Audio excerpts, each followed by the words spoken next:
And as I end my time in the White House, I can think of no better message to send to our young people in my last official remarks as First Lady. So for all the young people in this room and those who are watching, know that this country belongs to you, to all of you, from every background and walk of life.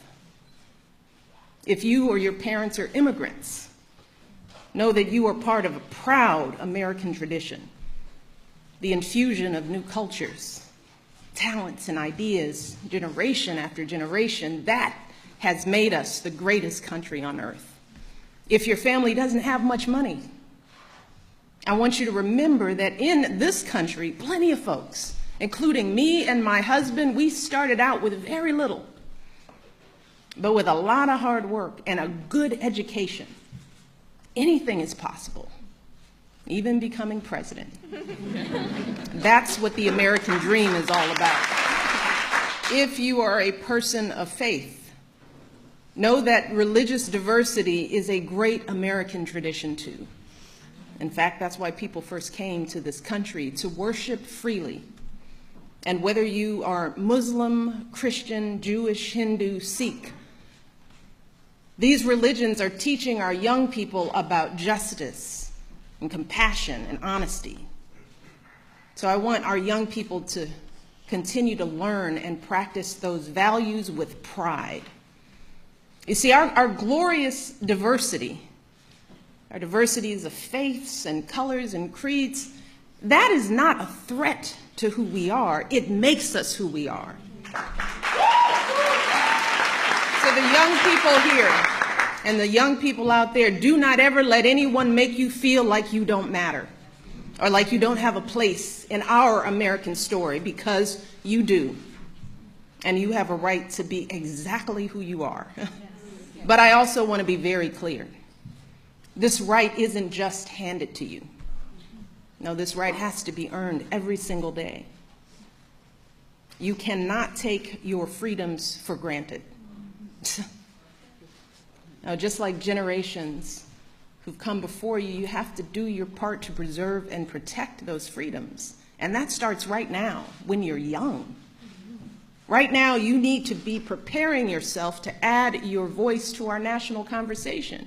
You need to prepare yourself to be informed and engaged as a citizen, to serve and to lead, to stand up for our proud American values and to honor them in your daily lives.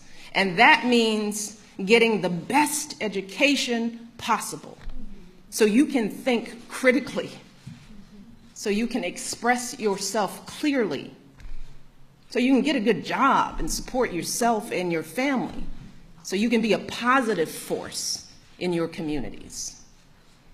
And when you encounter obstacles, because I guarantee you, you will, and many of you already have, when you are struggling and you start thinking about giving up, I want you to remember something that my husband and I have talked about since we first started this journey nearly a decade ago.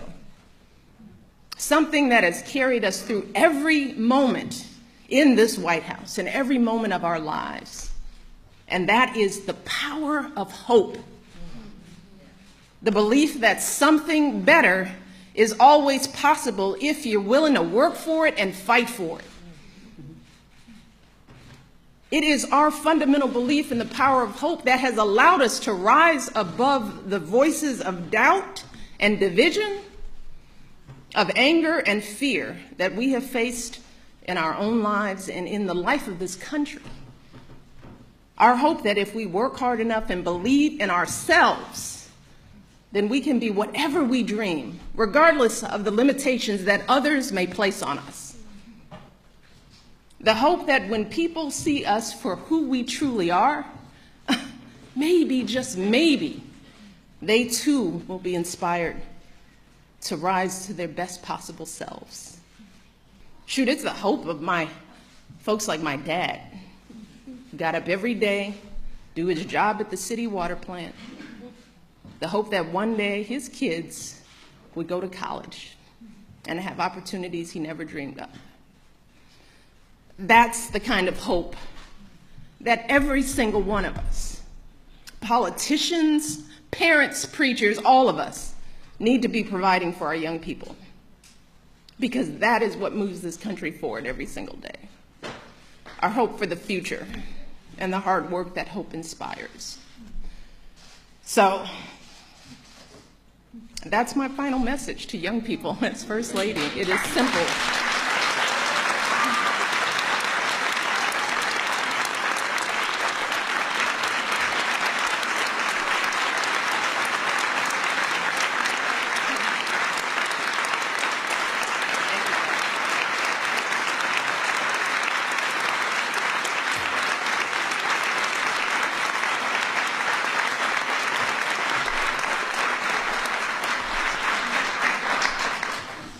I want our young people to know that they matter, that they belong.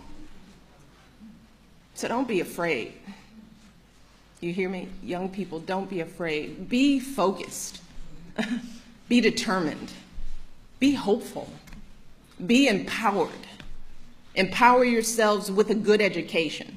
Then get out there and use that education to build a country worthy of your boundless promise. Lead by example with hope, never fear. And know that I will be with you, rooting for you and working to support you for the rest of my life. And that is true, I know, for every person who is here today, and for educators and advocates all across this nation who get up every day and work their hearts out to lift up our young people.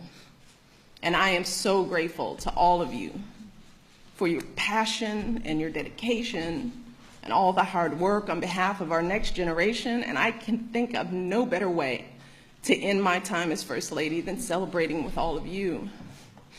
So I want to close today by simply saying thank you. Thank you for everything you do for our kids and for our country. Being your First Lady has been the greatest honor of my life, and I hope I've made you proud. Thank you.